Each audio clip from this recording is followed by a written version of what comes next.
Hello everyone, welcome to the show tonight. I am Nifemi Oguntoye. 2 years into Governor Umar Namadi's administration, Jigawa remains in the national spotlight. From the governor's ambitious rice production pledge to a supplementary 75 billion naira budget, from tanker explosions and water scarcity to controversies over luxury vehicle purchases and Hisbah enforcement, Jigawa is often praised for its agricultural strength, yet citizens are asking tough questions about transparency, social welfare, education, and the direction of governance. Today, on Beyond the Headlines, we sit with Governor Namadi to reflect on his midterm record, separating promises from delivery and confronting the issues shaping lives in Jigawa and Nigeria at large. Governor Namadi, welcome to Beyond the Headlines. Thank you very much. Very good to have me here. Absolutely. We're glad to host you as well. You've clocked over 2 years in office now. If you were to be judged strictly by results, what would you point to as the most visible impact of your leadership so far? And where do you admit you've fallen short?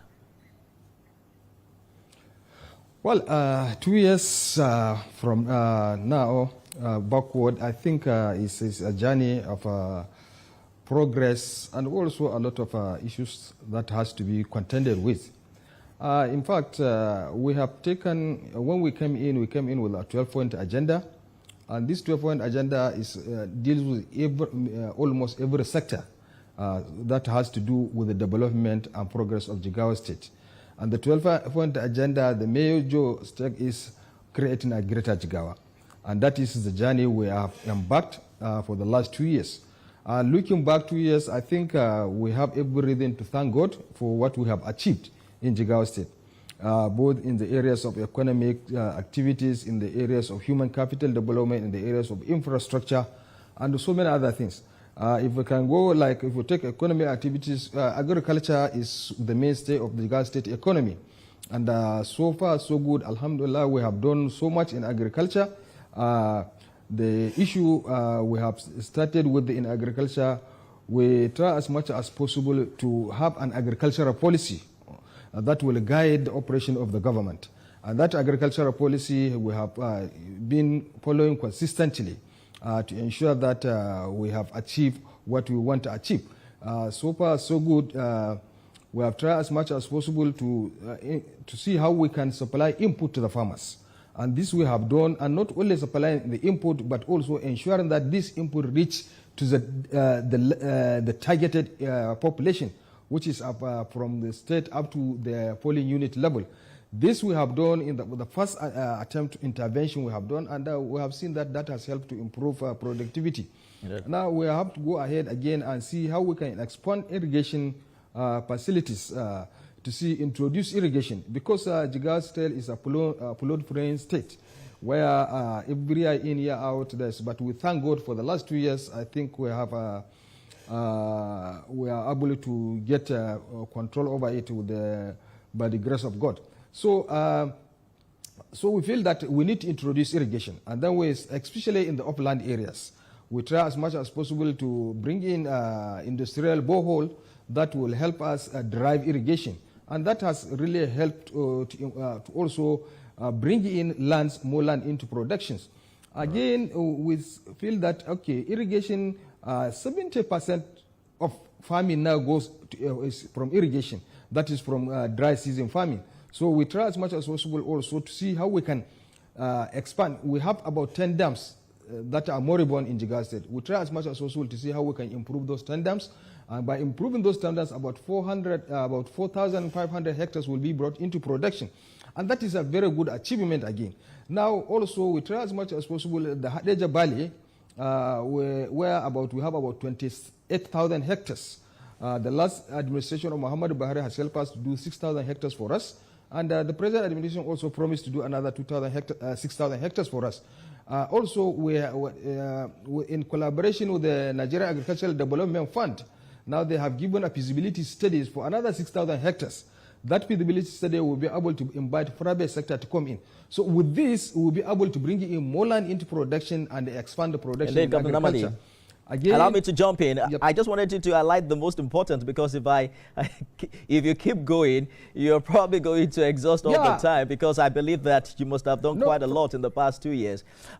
We'll get back to agriculture, the challenge of flooding and insecurity shortly if we have the time. But you know, many Nigerians are worried about accountability in state spending. There's a 75 billion naira supplementary budget now that was recently approved by the House in Jigawa. What exactly will this money fund? How will it be financed? And how do you respond to fears that this widens Jigawa's debt exposure? Well,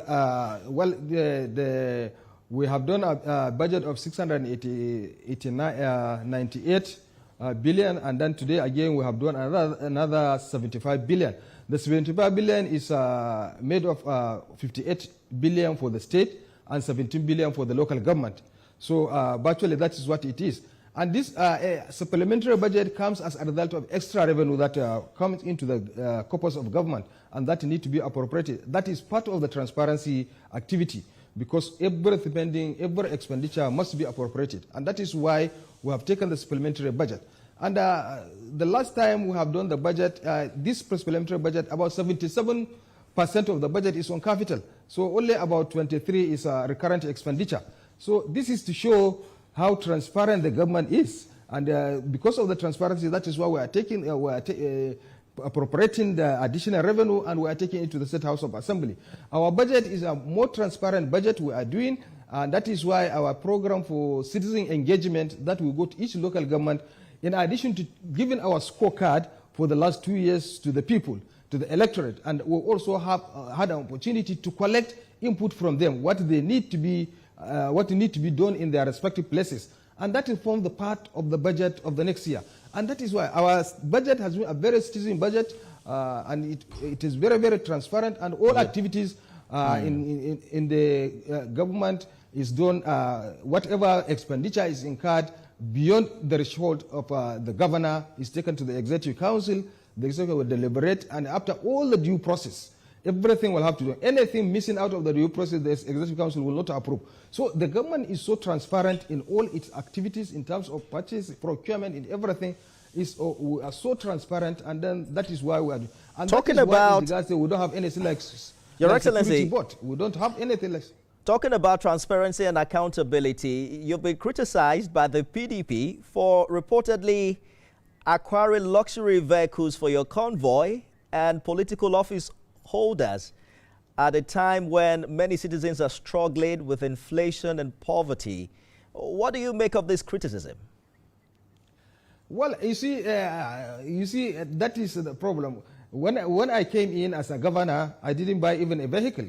What we are trying to do now is not that we are buying a luxury vehicle. What are we going to do with a luxury vehicle? What we are buying, we are, of course, as a governor, I'm entitled to a vehicle that will be befitting of a governor's position. So that is all we are doing. We bought 2 new vehicles for the governor. We bought, again, the convoy. Some of the cars we have in the convoy were almost since 2011. They are. So, and we don't need a situation where a car will be in the governor's convoy and will be breaking down. So I don't see anything to say that we are buying a luxury bicycle. No. We are buying vehicles that are supposed to be used for the convoy to be to reflect the position of a governor. And Dr. Namadi, I am hoping that you can use this interview to give your people some closure where this allegation is concerned, because your critics are quoting as much as 1.8 billion naira spent on luxury cars. Precisely how much have you spent on cars? Well, the records are there. Everybody is there to go and see. What we are, all the cars we have bought are less than 500 million naira. All the vehicles about 385, and then plus another, I think, 15 million. So what make up of 1 billion naira now? These records are there, and everybody can see. There is nothing hidden in this transaction. All transaction undergoes through due process, and is there. The figures are there for everybody to see. So why should we buy a car for 1 billion? For what reasons? So for clarity, you have spent 1 billion on cars, not 1.8 billion, right? Not even 1 billion. I'm saying we are talking 385 million and we are talking of another 15 billion. So the question of 1 billion is less than 500 million, all the expenses we have incurred in buying these cars. Are you talking about naira or dollar, Your Excellency? Naira. Okay, less than 500 million naira on cars. Let's move on from that. Jigawa is seen as Nigeria's food basket. You've boldly pledged that the state will produce 50% of Nigeria's rice needs by 2030. Even though we are seeing issues of land use, you talked about irrigation earlier, there is the issue of flooding, insecurity challenges. Many are concerned whether this is realistic or just political rhetoric. A particular local government is reporting heavy rains, which has now destroyed about 995 rice farms across 16 villages in a single ward this season. And farmers are saying this is a nearly annual disaster. What exact flood mitigation infrastructure has your administration built or is building to make sure these losses are not repeated every year? Yeah, you see, alhamdulillah, like I said, you see, Jigawa has been exposed, has been uploaded year in, year out. But for the last 2 years, I think we thank God the flooding we have had in Jigawa was quite minimal. And I think that has to do, one, the grace of God, and also the other thing, we have embarked in serious mitigation measures. First of all, we are dredging our river right from Dabi down to Wakachal in Yobe local government, and that has allowed the flow of the river, and also we are removing the taifa grass along the river canal, which allow also the smooth flow of the water. And we have also constructed embankment for almost about 180 kilometers. And again, what we are doing at the same time, we are trying as much as possible to create awareness for people to ensure that they have cleared the waterways, to ensure smooth, and that has really paid off. For the last 2 years, I think we don't have any serious flood in Jigawa State, and the farming activity is going on very well. And the issue of 50% of the Nigeria rice requirement, of course, is a realistic issue. It's not something that is historic. When we came in 2024, we have moved the production of rice from 70 to 80,000 hectares to over 200,000 hectares. As this year, we are doing 315,000 hectares. And if you go by this, 4 tons per hectare, it means this year we are going to do 1.2 million tons of rice. And again, by the time we bring in more land into production, by the time we expand our irrigation facilities, with the mechanization now we have introduced about 300 tractors, 60 combined harvesters, and all other implements are available to us. And also with the establishment of Agricultural Transformation Agency in the state, that will drive agricultural transformation. With all this put together, and also just Monday, we have signed an MOU with an Indian private company for seed multiplication in Jigawa State. Right. And what part of the agreement we have done is that this agreement will double our yield for farmers. So what we are saying, we are doing 4 tons per hectare today. Tomorrow, if this year even we have an average of 7 tons per hectare, and then we have improved to 500,000 hectares, then achieving 4 million tons is just realistic. I hear you, Mr. Governor. You know, they say more than 500 houses in Mala Madori local government area are now under threat of collapse due to overflow from the Tumbulate Pond, and that it's weakening homes from stagnant water.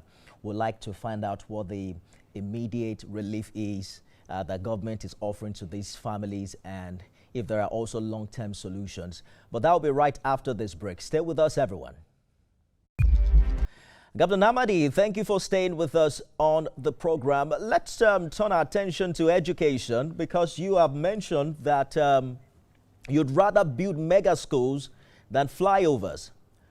But the out-of-school children problem in Jigawa is still something to deal with. How much difference will this new mega Sangaya schools really make? Well, you see, the Sangaya school is an initiative. Already, the Sangaya school do exist in Jigawa State. We have 7 model Sangaya schools that already exist. And these model Sangaya schools, what we did, we have refurbished all of them. And then again, we are introducing 3 mega Sangaya schools in each of the senatorial districts. The essence of this Sangaya school will now combine numeracy, literacy, Quranic education, and skill acquisition centers. So these Sangaya schools now will operate as one, they will teach numeracy and literacy, they will teach the Quranic education, and at the same time there will be a skill acquisition center in each of the 3 mega Sangaya schools. And now the model Sangaya school also, they will also teach the same thing. They will do also literacy and numeracy, and then they will also be able to have a skill acquisition center and the Quranic education. So it's a modernized Sangaya school that will have the objective of reducing out of school children. And all these schools, Sangaya school, have a boarding facilities. And also, in addition to the boarding facilities, they have a piece of land where they can grow the food they will eat. So again, it's also skill acquisition centers are there to train the student of vocational education that will help them to be able to be on their own after graduation. After acquiring both Western and Islamic education, they will also have some skills that will be able to use for themselves. So that's exactly what we are doing. And by this will drastically reduce the number of out-of-school children. The Sangaya schools have historically focused on Islamic learning at the expense of modern skills. I'm happy that you're saying beyond Islamic studies that there will be skill acquisitions needed. But quickly, touch on the quality of teachers, because there are concerns about teacher motivation being at its weakest nationwide. What's your administration doing differently to ensure that Jigawa students aren't just sitting in new classrooms, but actually receiving quality skill-based education?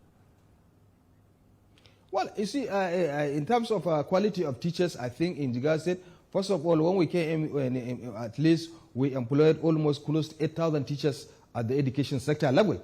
And this almost 8,000 teachers are people that have gone rigorous screening, and then they were employed on that basis. And again, that has helped to reduce the teacher-pupils ratio in our education system. And also, because of the quality, we have now, at the secondary school level, we have introduced what we call J-Compete. That means creating opportunity, proficiency, proficiency, excellence, and technological empowerment. This is a flagship initiative, digital initiative that aims to ensure that our teachers are trained regularly on digital learning, and also it also helps. This also helps to, that all our secondary schools as today are connected with the internet facilities, so that at least the all assessment and enrollment and also attendance are being monitored directly by the educational administrators. So this has helped to improve the quality of teaching and learning in our schools. All right. And this is, again, when you come to motivation, I think just last Thursday, we have done what we call the Best Teacher Award in Jigawa State. The Best Teacher Award is to encourage teachers who have performed according to the specifications, according to the rules. They are rewarded. Those, and because we have introduced what we call the reward and punishment system, stick and carrot approach. Those teachers that have excelled, we have all rewarded them, and then they were happy. That has helped to encourage others to do the same. So in terms of motivation, in terms of quality, I think we have achieved a substantial progress. And these facts are there for people to see. Well, there are conversations online. I want us to touch briefly on infrastructure. There are multiple reports and on-site observations that the Shuwarin Wuma Abaya Chamo Isari Road awarded several years ago and reportedly finished does actually have some visible defects and appears abandoned despite funds being released. Clarify for us, has this project ever been certified 100% complete by your administration? Certainly it has not been certified 100% complete, but the progress that has been reported is not as much as what is on ground. But it has not been certified completely complete. What is causing the delays and the defects? No, the delay and the defect is just the problem of the contractor, actually. And because the contractor has no single certificate pending with the Jigawa State government. So we were there, I was there, I saw the contractor. After I've been there, I invited both the contractor and the consultant. And we have made the consultant contractor to sign an undertaking. By the end of November, he will hand over that road to the Jigawa State. And I think the progress of the work now in the site, I think, is impressive. So that is what happens. Let's address the big elephant in the room, Governor Namadi, Hisbah. Because your critics are saying that the destruction of 5.8 million naira worth of alcohol is raising concerns about religious policies in the state, right? In a multi-faith state. How do you assure non-Muslims or even Muslims with different practices that their constitutional rights will not be violated under this new law? Well, the Hisbah is an organization, the creation of the Jigawa State Executive Council, and is there to deal with infringement, that it is there to deal with the issues that are not in accordance with the laws and regulation of the land. And what we are saying, the Hisbah law, as it is today, as signed, it has nothing to do with anybody's infringing on somebody's right. Because this law has been reviewed, all the expert and legal advisors are received, and all those stakeholders involved. There was a public hearing for the law that involves everybody was there, and everybody was given opportunity to look at the items of the law which infringe on his right or her right to comment. And that has not been there. So the Hisbah is just an organization that is the creation of the Jigawa State Executive Council to deal with issues that are not within the compartment of our culture and religious But help me understand it clearly, Governor Namadi. It has nothing. Are you saying that nobody in Jigawa can consume alcohol irrespective of their religious or cultural beliefs? No. What we are saying, the law, I think the law did not even say, if the law will say, yes, consuming of alcohol is prohibited, but that does not mean that you as citizens, if you want to consume alcohol, well, the law is there. But what we are saying, we all know this is not something that we need to deceive ourselves.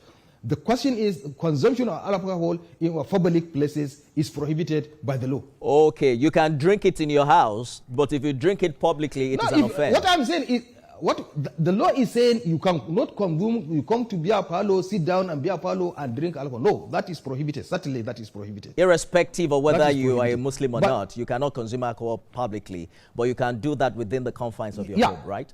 You cannot consume alcohol whether you are Muslim or not Muslim. You cannot consume that. The law has prohibited that. All right. Yes. We have just about 2 more minutes to go. I want us to touch on the issue of repeated fuel tanker explosions because I think one was recently recorded this month, and it's just about a year after over 200 people died in that very terrible experience last year.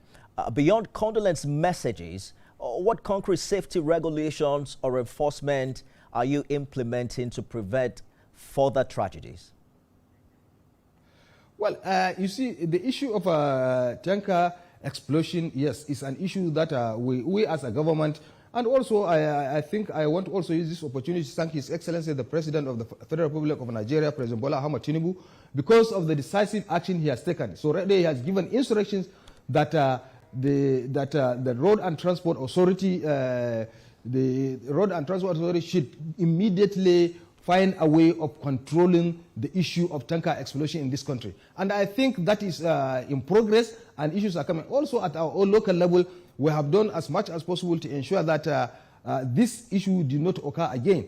We have discussed with a lot of Transport Owners Association, and we have entered into so many agreements, and also they have given so many advice, professional advice, in terms of the way the tankers, the cover is done, and the way it is supposed to be done, so that even if there is accident, may God forbid, then the explosion will be very minimal. And that has also been discussed at the federal level. And I think the federal government is doing a lot to ensure that this is curtailed to the barest minimum. And like I said, the second one that has happened, you can see how prompt attention was given, and then nothing, no life was lost, and nothing happened again. Good place to leave it, Governor Umaru Namadi of Jigawa State. We should have this conversation more often because you sound like someone who has a lot more to say. So this is an open invitation. You should just hop into our studio anytime you're in Abuja. We can even connect via Zoom from Jigawa. But thank you so much for joining us on the program today.